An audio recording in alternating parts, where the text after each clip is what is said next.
अरे मग तुम्ही काय करणार? आम्ही बघू. कसले फोटो काढताय? फोटो काढतोय खऱ्या झाडाचे. हो खऱ्या झाडाचे. म्हणजे हे आमच्या काळामध्ये भेटत नाहीये. आमच्या काळात म्हणजे 2040 मध्ये. 2040. हो मी 2040 मधून आलोय. काय काय गाव प्रश्न मोठे पायराई कामासाठी कोणी घेईना.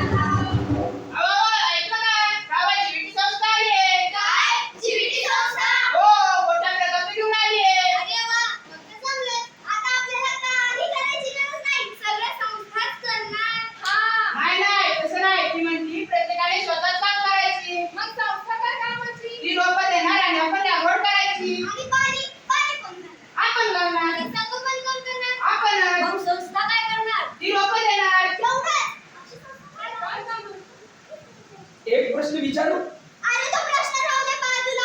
आधी तू कोणत्या राज्यात काम करतोस ते सांग. कालपासून असा बुजगावण्यासारखा फिरतोयस आमच्या गावात. मायला ह्याला बघून आपल्याला ती पाखरं नाही, आपली गुरच पळून जातील. ए बाबा मस्करी बस झाली. आता तू कोण आहेस ते सांग जरा आम्हाला. अरे मी सांगितलं ना, मी 2040 मधून आलोय. तुमचा विश्वास नाहीये का? जाऊ द्या, मला आधी माझ्या एका प्रश्नाचं उत्तर द्या. मला माझ्या एका प्रश्नाचं उत्तर द्या की बाबांनो, सरकार करेल, सरपंच करील, संस्था करील, अरे मग गाव काय करील? प्रश्न मोठा, उत्तर कठीण. बदल हवाय पण विचार मात्र क्षीण. नाही पाऊस नाही पाणी, साऱ्या गावाची हीच कहाणी. पाऊस आला रडतो माणूस, नाही आला रडतो माणूस. बस झालं, माझा तर विचारच झालाय. कसला? आता तर पावसाला केसच ठोकायची. येत होते मग विचारत नाही. जा, तेव्हा सांगत नाही. आणि वेळेवर तर कधीच येत नाही. लिहून घ्या तक्रार क्रमांक 1. पाऊस वेळेवर कधीच येत नाही. तक्रार क्रमांक 2. आपल्यासारखा म्हणजे आणि जाताना सगळं घर साफ करून जातो. मागच्या वर्षी तर माझ्या रानातली सगळी मातीच होऊन गेली. आता ते सोड, माझा तर बांधच गेला. माझी तशीच गेली.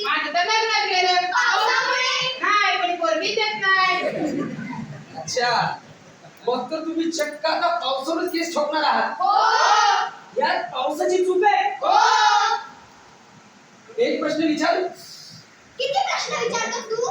अरे पाऊस येतो कुठून आभाळातून. आणि जातो कुठं? राहून जातो. मला एक सांगा, तुमच्या गावात किती ओढे आहेत? 2. आतापर्यंत तुम्ही किती तळी साफ केली, किती बांध सुधारली आणि किती झाडं लावली? ते तर काम संस्था करणार होती ना. आणि फळं आणि झाडं. आम्ही तर फक्त फळं खातो. आम्ही झाडं वगैरे लावत नाही. फक्त फळं खातो. अच्छा, जर समजा हा आहे तुमचा पाऊस आणि ही आहे तुमची जमीन. लक्षात आलं? हा पाऊस आणि ही जमीन. आता काय झालं? पाऊस वाहून गेला. का? मला तिथे राहायला जागाच नव्हती. ऐका गावकऱ्यांनी, मला तिथे राहायला जागाच नव्हती. पाऊस येत नाही, पाऊस कमी आहे, ही अडचण नाही. मग जो पाऊस पडतोय तो आपण टिकवतच नाही. याचा अर्थ पाऊस पावसावर केस करून काही छे, उपयोग नाही. मुलीच नाही, पावसावर केस टाकायची नाही. मग केस कोणावर करायची? केस टाकायची ती स्वतःवर.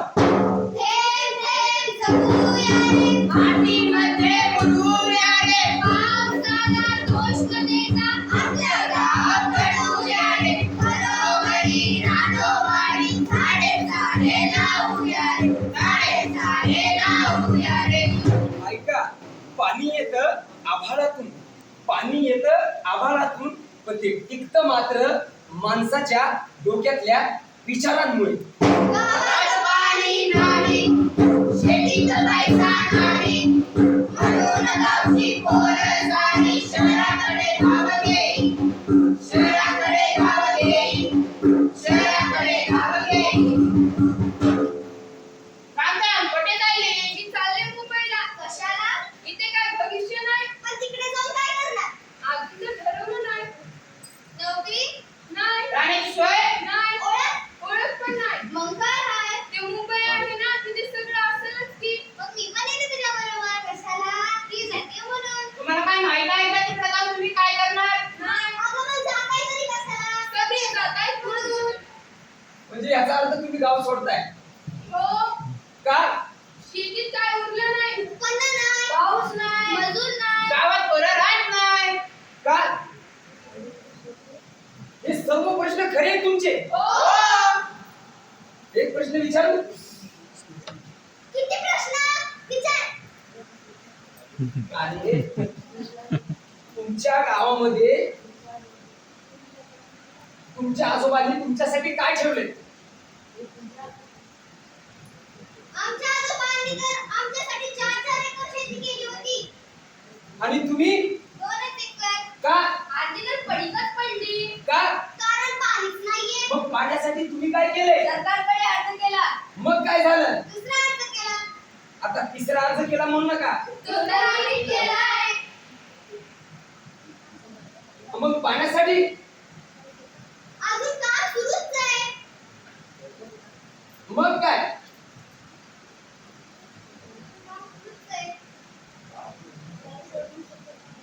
अरे बाबांनो, तुम्ही गाव सोडताय. गाव सोडणं सोपं आहे, पण गाव घडवणं, गाव बदलणं फार अवघड आहे. पण एकट्यानं काय होणार?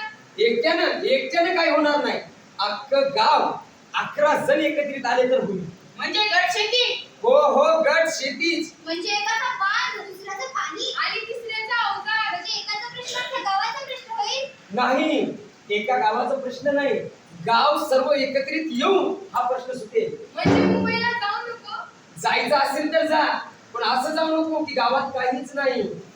या अभिमानाने जा की गावात परत येण्यासाठी लोक तुझ्या मागे लागतील. गाव सोडून नका रे, गाव सोडूया रे, हातात हात घेऊन एकत्र उभं राहूया रे. अरे पोऱ्या, हे गोष्ट कळली नाही. तू नक्की आहेस कोण? अरे मी, तुमचं नाव रुक्मिणीबाई आहे. हो, पण तुला कसं माहित? अहो, तुम्ही माझी आजी आहात. आता हे जास्त होतंय बरं का? इथं माझं लग्न झालं नाही तर तू कुठून आलास? मी सांगितलं ना, मी 2040 मधून आलोय. झालं कोण चालू याचं? बरं झालं मी तुझी आजी आहे ना. आपल्या घराचं नाव काय होतं बरं? आपल्या घराचं नाव,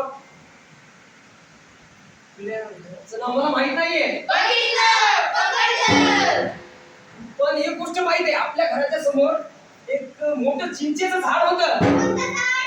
अरे, ज्या चिंचेच्या झाडाला तुम्ही झोके बांधायचा आणि त्या चिंचेच्या झाडाखाली उन्हामध्ये गाढ सावलीला झोपायचा. हा, पण आता ते राहिलेलं नाहीये.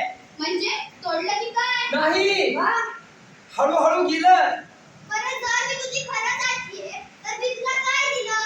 तोच तर खरा प्रश्न आहे. हा प्रश्न मी तुम्हाला विचारालोय की तुम्ही आम्हाला काय दिलं. अरे दिलं की घर दिलं, पैसा दिला, जमीन दिली, शेती दिली. आणि पाणी, माती आणि झाड. तुमच्या आजोबांनी तुमच्यासाठी काय ठेवलं? होत्या ना, खूप साऱ्या विहिरी होत्या. मोठमोठी झाडं होती. डोळे होती. झाड चावली होती. मग तुम्ही आमच्यासाठी आता काय ठेवणार आहात? आम्ही ठेवल्या फक्त तक्रारी. आम्ही फक्त विचार करत बसलो. आम्ही सगळं दुसऱ्यावर ढकललं. सर्वात मोठी गोष्ट म्हणजे आम्ही विचार करणं बंद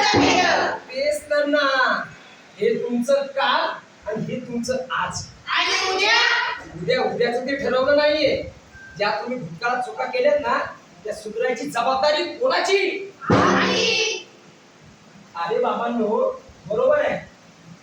संस्था रोप देईल पण ते रोप त्या रोपाला झाड बनवणं हे तुमचं काम आहे. म्हणजे जसं आपण लहान बाळाला सांभाळतो, जसं आपण आपलं घर जपतो, त्याला जीवापाड प्रेम करतो, त्याला मायानं पाणी पाजतो, त्याप्रमाणे तसं म्हणजे फक्त रोप लावणं पुरेसं नाहीये. नाही, रोप लावणं पुरेसं नाही. त्या रोपाला मोठं झाड बनवणं हे महत्वाचं आहे. अरे मोर्या, जर तू खरंच माझा नातू असशील ना तर मी तुला रिकाम्या हाताने जाऊ देणार नाही. हो आजी माई. आईच्या वरचा नातवाच्या हाती झाड पाणी माती हीच खरी संपत्ती. आता ठरलं. काय? तुझ्यासाठी आणि इथल्या सर्वांसाठी अख्खं गाव उभं राहणार. हो. आम्ही जीवनात एकच चूक केली. आम्ही प्रत्येक गोष्टीची वाट बघत राहिलो. सरकारची पावसाची. योजनेची पण आता नाही. सुरुवात माझ्यापासून. मी 2 झाड स्वीकारते. फक्त 2. आधी 2 तर जपूया. मी पण 2. मी 3. अरे तू 2च घे. गेल्या वेळेस शेळीने तर खाल्लं हो होतं. ते पण बरोबरच आहे. म्हणजे मग झाड कोण देणार? आपली जीविती संस्था. झाड कोण देणार? आपली जीविती संस्था. त्याचं संगोपन कोण करणार? आपण अरे त्याला पाणी कोण घालणार? आपण त्याला जपणार कोण? आपण पण फक्त रोप लावून पुरेसं नाहीये ना? नाही. पाणी घालावं लागेल. माती जपावी लागेल. गाव एकत्र आले पाहिजे. शेती पण एकत्र आली पाहिजे. गावातील पोरं एकत्रित आली पाहिजे. म्हणजे